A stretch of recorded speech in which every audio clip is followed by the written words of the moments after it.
என்றும் தீதும் இலக்கிய மொழி சிறந்தே பிறந்த மொழியாம் அன்னை தமிழை வணங்கி அனைவருக்கும் எனது முதற்கண் வணக்கத்தை தெரிவித்துக் கொள்கிறேன். என் பேர் டாக்ஷா.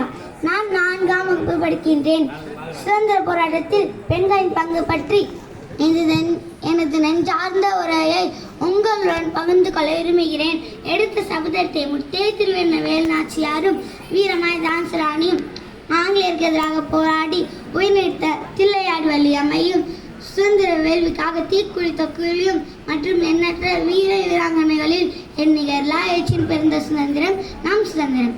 ஆணும் பெண்ணும் நிகரென கொள்வதால் அறிவில் ஓங்கி இவ்வையகம் தலைக்குமாம் என்ற மகாகவி பாரதியாரின் வாக்கிற்கிணங்க இந்திய விடுதலைக்காக ஆண்களுக்கு இணையாக பெண்களும் பங்கேற்றனர். கத்தியின்றி ரத்தமின்றி யுத்தம் ஒன்று வருது, சத்தியத்தை நித்தியத்தை நம்பும் யார் சேர்வேர் என்ற நாமக்கல் கவிஞரின் வரிகளுக்கு ஏற்ப காந்தியின் தலைமையில் நடந்த சுதந்திர போராட்டத்தில் ஆண்களுக்கு இணையாக பெண்களும் பங்கேற்றனர். ஆங்கிலேயரை வென்று இந்திய விடுதலைக்கு திட்ட முதல் பெண் பேரரசி வீரமங்க வேலுநாச்சியார் ஆவார். சிவகங்கையை ஆங்கிலேயர்கள் கைப்பற்றிய போது வேலுநாச்சியார் அவர்கள் சுல்தான் ஹைதர் அலி மருது சகோதரர்கள் ஆகியோர் உதவியுடன் ஆங்கிலேய படை வீழ்த்தி சிவகங்கையை மீட்டார். ராணி லட்சுமிபாய் ஜான்சி ராஜ்யத்தின் ராணி ஆவார். ஆங்கிலேயர்கள் ஜான்சியை கைப்பற்றினர். ஜான்சியை காப்பாற்ற ராணி லட்சுமிபாய் ஆண் வேடம் பூண்டு தன் வளர்ப்பு மகளை மடியில் ஏந்தியபடியே மிகவும் கடுமையாக போராடினார்.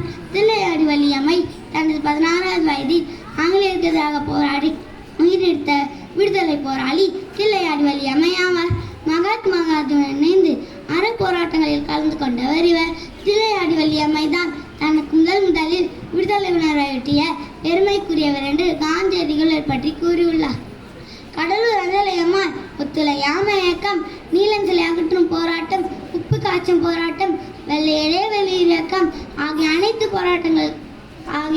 போராட்டங்களில் கலந்து கொண்டு பல ஆண்டு சிறையில் வாடினார். இவரை காந்தி தென்னகத்தின் ராணி என்றும் அழைத்தார். காந்தியின் மனைவி கஸ்தூர்பா காந்தி ஒத்துழையாமை இயக்கங்களில் தீவிரமாக பங்கேற்றார். இந்திய விடுதலைக்காக போராடியவர் அயர்லாந்து பெண் அன்னி பெசன்ட், இந்தியாவின் நைட்டிங்கேல் என்று அழைக்கப்படும் சரோஜி நாயுடு கவிஞர் மற்றும் சுதந்திர போராட்ட வீரர் ஆவார். அவரது பேச்சு திறனும் தலைமைத்துவமும் சுதந்திர போராட்டத்திற்கு பெரிதும் உதவியது. அறவழி போராட்டின் நிலை உச்சமடைந்ததால் ஆங்கிலேயர்கள் இந்தியாவுக்கு 1947ஆம் ஆண்டு ஆகஸ்ட் 15ஆம் தேதி சுதந்திரம் அளித்தனர். தியாகம், வீரம், கடமை, நாட்டுப்பற்று என்ற ஆண்களுக்கு நிகராக சுதந்திர வேள்வியில் பங்கேற்று பாரத தாயின் மணிமகுடத்தில் மாணிக்கமாய் மின்னுகின்றனர் இந்த வீரப்பெண்கள். அவர்கள் பெற்று தந்த விடுதலை காப்பது மண்ணின் மாந்தர்களால் நமது கடமையாகும்.